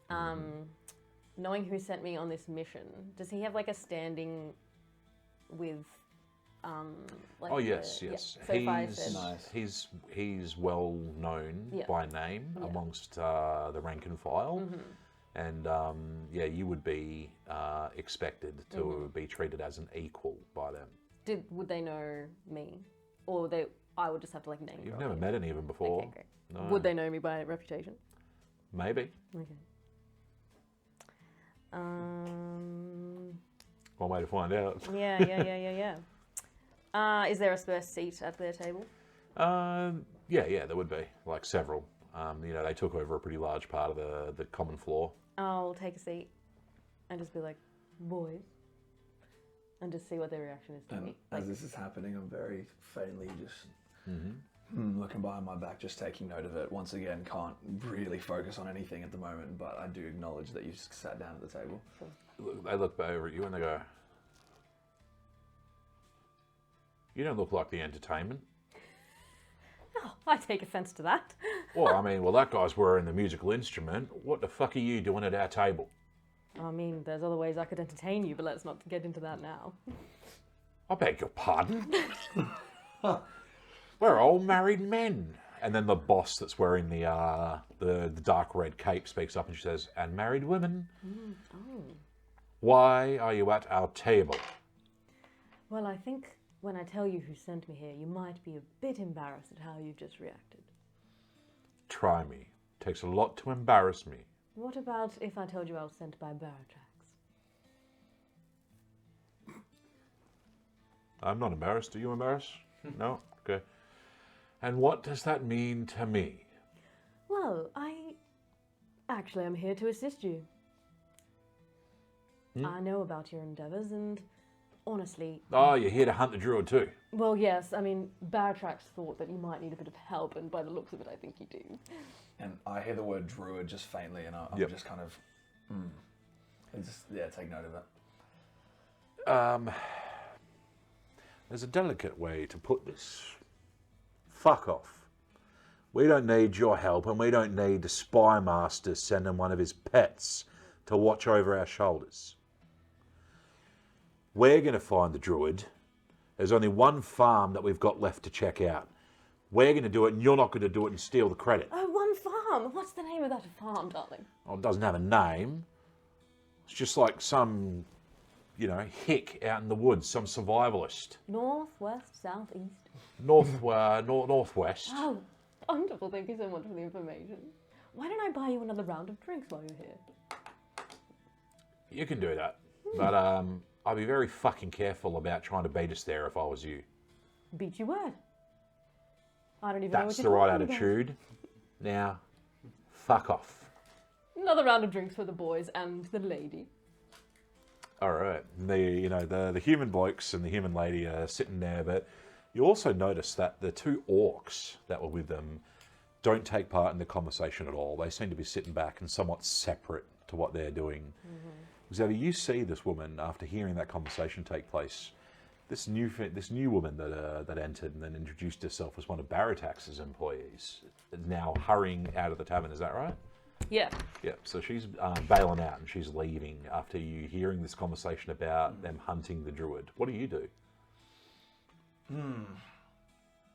I'm just gonna kind of get up from my seat, wander over to where the tavern door is, and not follow her, but just keep an eye out for the direction that she's headed off in. Sort of thing. I don't really have the energy to go and chase after her at this point in time. Are you heading over to the direction they said. farm straight away? Yeah. All right. So you see where she makes a beeline off immediately. And that is which direction? Northwest. Northwest. Okay. All right. Lovely. Cool.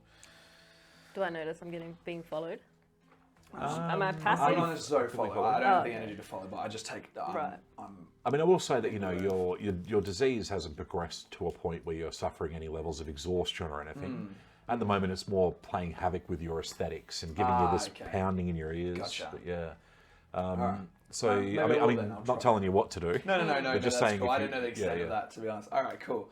So yeah, I'll take note of it, and I will just slowly trail. Not as good as I usually could, but I am trailing her. Roll a stealth check for me. And would Sully be making an active effort to check for tails? Only because she clocked those two orcs. Yeah, cool. Yeah. And roll a perception check for me. Oh, don't be another 11. I got What's a your- 12 stealth. Gotcha.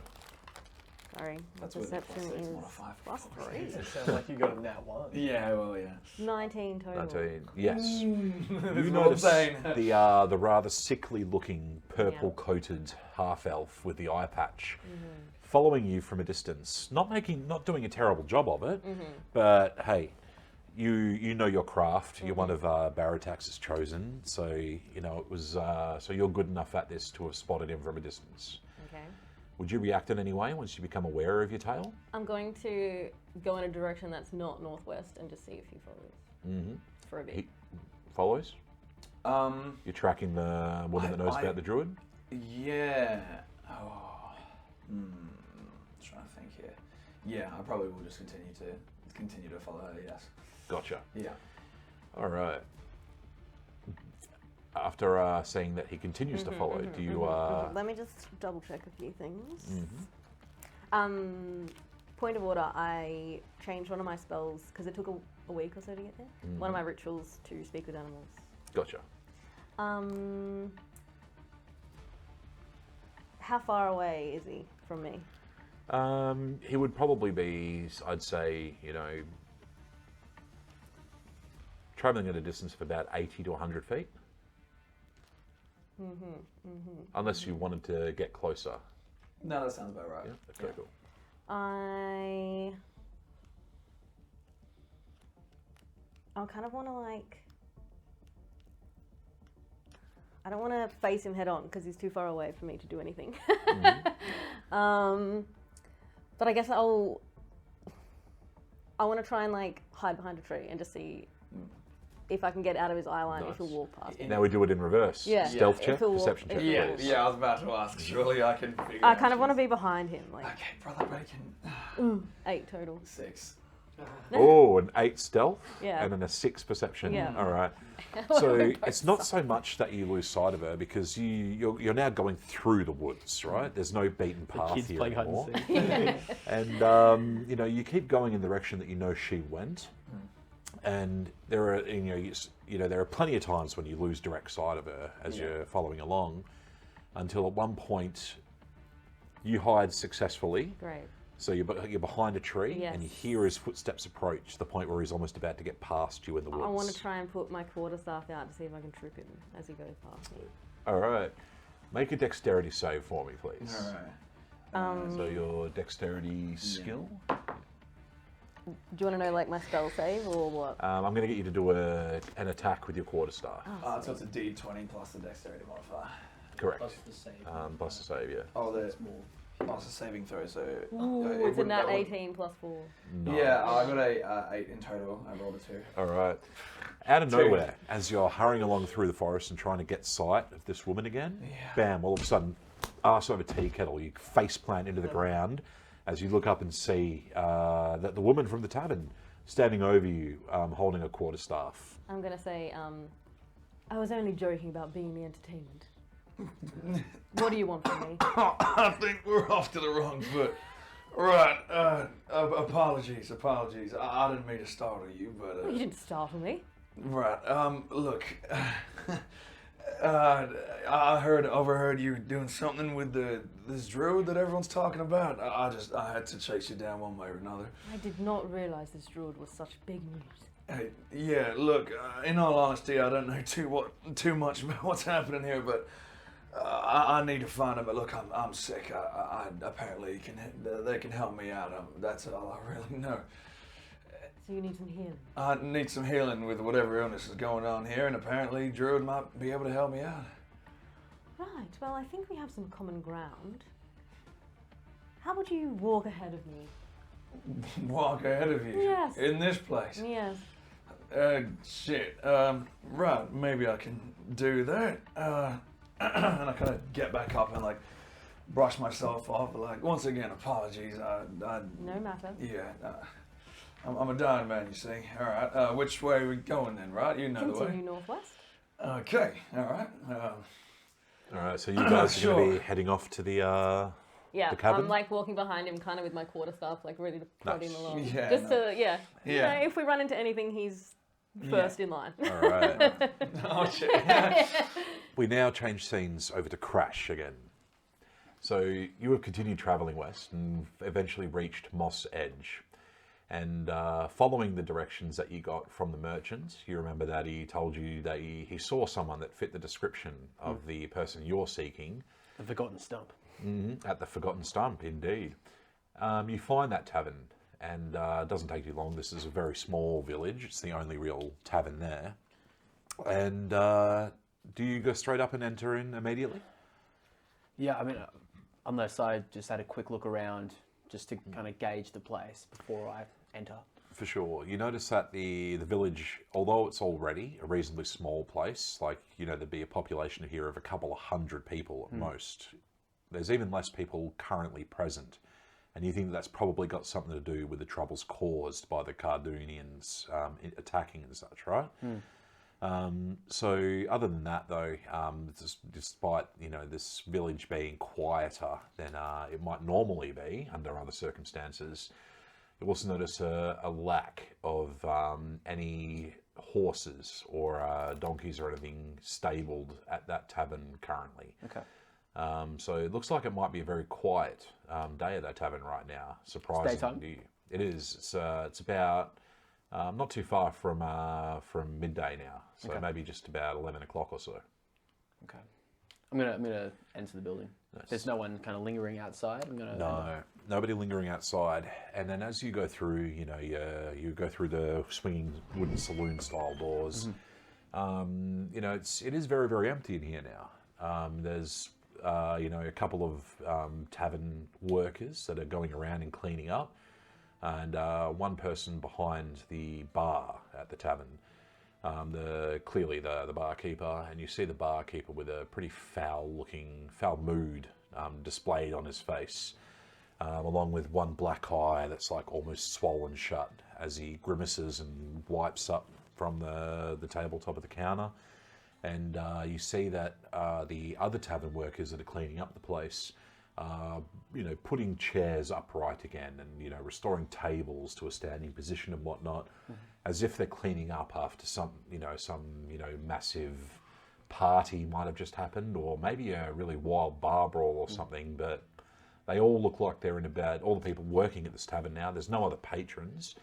The people working at the tavern now all look like they're in foul moods. But you know, as you enter in, all of them look across, and, you know, the foul mood on their face kind of changes a little bit when they see an angelic figure standing at the door, you know, wearing the burnished golden armor and such. Horrifying.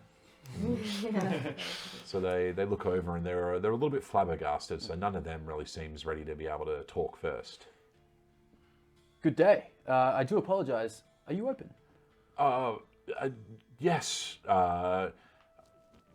Yes. Quick, get the tables ready. Yes, sir. Come over here.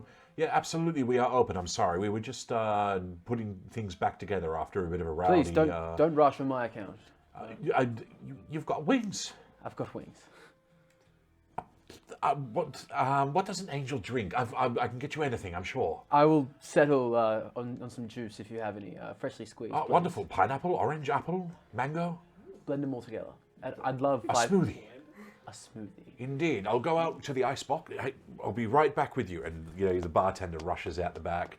You hear him chiseling away at a massive ice block, and then, you hear the thrashing of a blade inside a vessel. So he's making this blended smoothie for you, and then he comes back out and puts a large tankard in front of you with the blended fruit juice, and he's like, "On the house, Sir Angel." Please don't.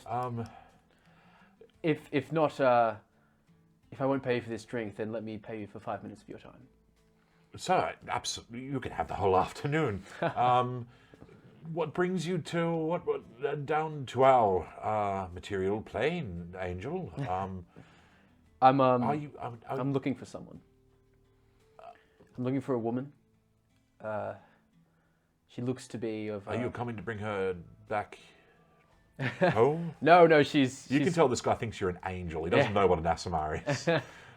I do assure you, she's staying on this realm. Right. I need answers, and I fear she's the only one that can provide them. Oh, wow. I certainly hope that you are lucky in this endeavor, sir, or Perhaps successful. you can help me. I heard that there was rumors of a a woman, quite tall, 6 foot, long, dark brown hair, tan skin, golden eyes. Have you seen anyone of this description around your lovely establishment? There are 6 foot, black hair, dark black hair. There was someone here, in fact. I didn't quite speak to her myself, so I don't know what colour her eyes were, but someone that I believed that was matching that description was here earlier today. Today? Yes. Consorting with those foul Cardunian militiamen, you see. Yes, I kind of look around. What happened here? Well, it's a tale that is becoming far too common these days. The invading Cardunians, they came into my tavern, they made their orders, we fed them, we gave them their drinks, and then they refused to pay. And when I insisted, they struck me. Their leader, foul woman that wore a dark red cape, punched me in the face. When? Horrible business, including these 2 scary orcs that were with him as well. How long ago, good sir? Oh, I would probably say 2 hours, 3 hours or so. Bessie, come here for a moment. One of the tavern workers comes over, and he leans over and he goes, "Tell the angel, where did those foul Cardunians say they were going?" And Bessie's like, "Oh, I believe they were going after the farmer's cabin to the northwest, the one with all the one that doesn't like to be spoken to when he comes in." Farmer's tavern. Why to a farm? I'm sorry? Why are they going to a farm? Oh, they're hunting someone, you see. There's talk of a druid. And, nasty business, nasty people. I mean, the farmer that lives out there, I've seen him once or twice. He's not a nice fellow himself, very standoffish, but these people are something else entirely. The woman that I'm looking for, she was talking with them. Oh, yes, she was one of them. She was one of them. Yeah, she came in, she talked to them like they were old friends or something, and then she buggered off to go, looked like there was going to be some sort of a race, who could get there first. Same thing, I've taken one sip, I'm going to take silver out, flick it. Thank you. Good. Gracious. Thank you so much. And I'm going to just... And you're out the door again. Out the door. Nice. Yes. All right. On the chase. So, on the chase. Back to Owen at the cabin. Yeah. So you and Rain, the tabaxi, are standing by the shrine Yes. and looking over the flowers. And she asks, Rain asks, "Can I ask you the story of your wife and child? And can you tell me a little bit about them, maybe how they passed? I love to hear the stories of important people, and clearly these two were important indeed." I met my wife while I was working on her father's farm. She was kind. She loved me for who I was, and I loved her the same. My daughter was pure. She had never done anything wrong. But then she got sick, and she couldn't get the medicine she needed in time because, as I'm sure you're aware, there is an invasion about. I was held, and I didn't get back in time to save my daughter. Shurankar and his forces are responsible. I am so sorry to hear this. It is those forces as well that are responsible for this. She points to her now amputated arm. It is those invading forces that accosted me on the road, wounded me. I barely got away with my life. I feel no small amount of sorrow that your beloved wife and daughter couldn't have had the same luck I did. Clearly, you are deserving of having been able to save them. this foul half-dragon and his forces are a blight on this land and its people. And you, I believe, should all be freed of them. So if you had an opportunity to potentially make a positive impact on this unfortunate circumstance, would you? I'll do anything. She points at the doll made out of the flowers with the petals of cayenne blue with the white stripe, and she says, would you part ways with the last memento of your beloved wife to do so? Why? Well, and then I'm going to ask Xavier and Sully, please make perception checks for me, please. 9. 5 All right. with the modifier. So, you said that you're forcing He's Xavier first. to Yeah, walk ahead. I'm walking. Yeah. All right. Okay. So, Trapped. all right. As you are continuing through the woods, you can see that through the trees ahead, there appears to be a little bit of a break in the almost continuous growth of these massive, wide, trunky trees, right? And it might be because you're looking through and trying to see what it is. There's a silhouette of something big back there. Could that be a house or a cabin or something? And as you're peering through, you're distracted well enough that all of a sudden you don't see that. Bam! You go face first into a pit below and take 4 bludgeoning damage as you fall into a trap at the edge of this clearing, where Sully, you see a cabin in the distance, and beside the cabin you see the 2 figures of what appears to be a human man and a tabaxi woman, turning to you and staring at you incredulously with surprise in their eyes. Now, you would have also had an alarm spell, I believe, was in your sheet, and all of a sudden that alarm goes off in your head immediately, and you look over and you see one of your pit traps has been activated, and whoever's fallen into it is currently beyond your view. But then you look a little bit further beyond and you see the 6-foot-tall, black-haired woman carrying a quarterstaff with a tome and a shiny blue bottle hanging off her belt, looking over at you and seeing you and Rain for the first time as well. And Rain's just like, oh dear. How do you respond? Fully pull my bow and just get ready. You see the ranger, the human man at least, immediately look like he's taken that defensive posture with his bow. You're down at the bottom of the pit. It's about 5 feet deep or so. Lady, whatever your name was. It's just me. And then I'm going to try and help him out of the pit. Yeah, give us a hand here. So that's what you see unfolding. And Rain is just like, hey, your traps still work? I was just lucky. And I'm just going to be like, can I get some help over here? Something's happened. Yeah, while pointing at you, I say, who are you and what do you want?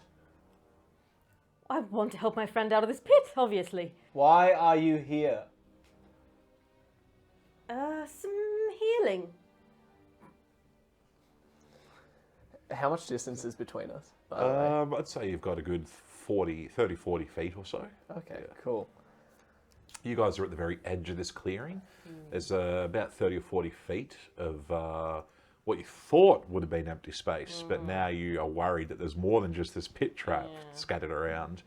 And then these 2 are close to right next to this cabin that's further at the other end of that clearing. All right.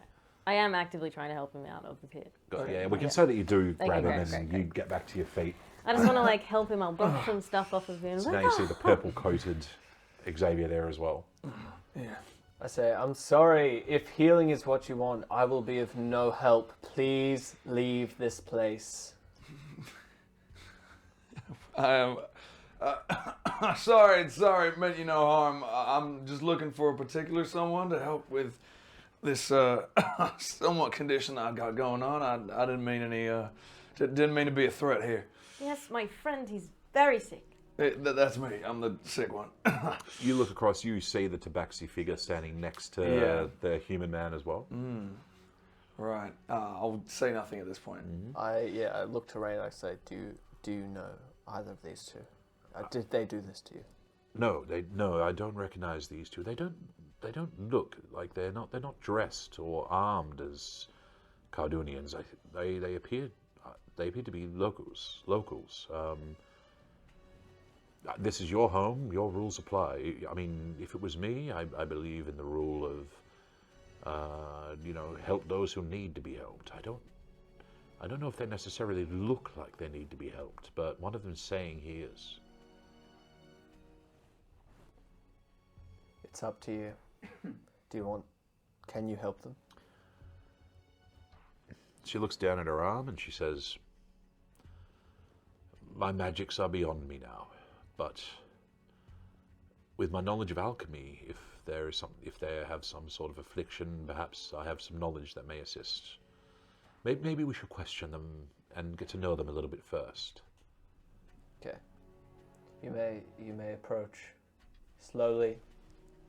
Is there going to be more of them holes? Or you could point out to them where the traps would be scattered around. I direct you around. And then you guys get about halfway down that clearing. Another pit, no. I'm going to need big log swings out. 8 more dexterity saves. And you get about halfway down, and then you hear a loud, garrulous voice yelling out from back behind the trees again. All right, lads, we got him now. She's led us right to him.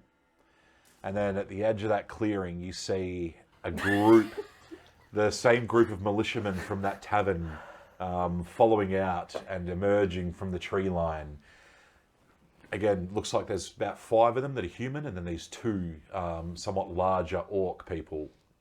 And the leader, the boss, the woman that's wearing the dark red cape, looks across and she says, Tabaxi Druid, wonderful. Baratax's pet. We can kill 2 birds with 1 stone. What a fun day. Like her cover being blown, she was sort of helping Xavier, and she's just drops him basically. Importantly as well, Rain hears that said, and Rain turns to you and she says, Baratax's pet. That means she's one of them. She is a Cardunian. We're in danger, Owen. From who? All of them? Yeah, yes, I believe all of them. We don't hear this, do we? No, Rain's kind of whispering to her at the moment. So, Sully, you would have heard one of that leader of the militiamen say that it's her intention now that she wants to kill the druid, kill you, and it's no stretch of the imagination that this militia wants to kill everybody here. And you see them kind of deploy themselves in a very militaristic fashion, where the 4 humans get into a protective posture around their leader, and the 2 orcs kind of stay back a little bit. And you see one of these orcs that's wearing like a brown fur tunic, fish down into like a pouch hanging at their side, and bring out a skull still attached to the vertebrae, and hold it out and begin to speak incantations while holding the skull. And you know that things are about to go very, very bad. So you've dumped me and kind of walked closer to them. I'm hobbling towards her. I'm definitely done at this point. I was already on a. So you've already got that bow out. Yeah. Can I fire at? Almost. Sully? But one more thing happens before you have the chance to pull that bow. And you're all slightly distracted by a shadow that comes across the ground from above in the sky.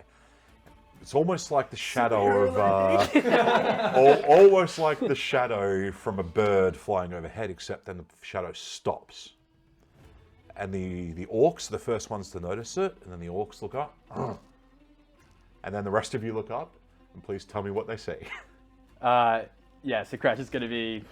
Crash crashes in. Crash is going to be maybe 30 feet above them over the clearing. And he's just going to very much trying to be scouting the group. He's going to very much be looking to see and find this specific individual I'm after in the air. And he goes, "This wasn't what I meant to do today, but how could I resist teaching Sharenka's puppets what we do in the light?" And I'm just gonna, like, almost in fitting session, crash down right in the middle of where...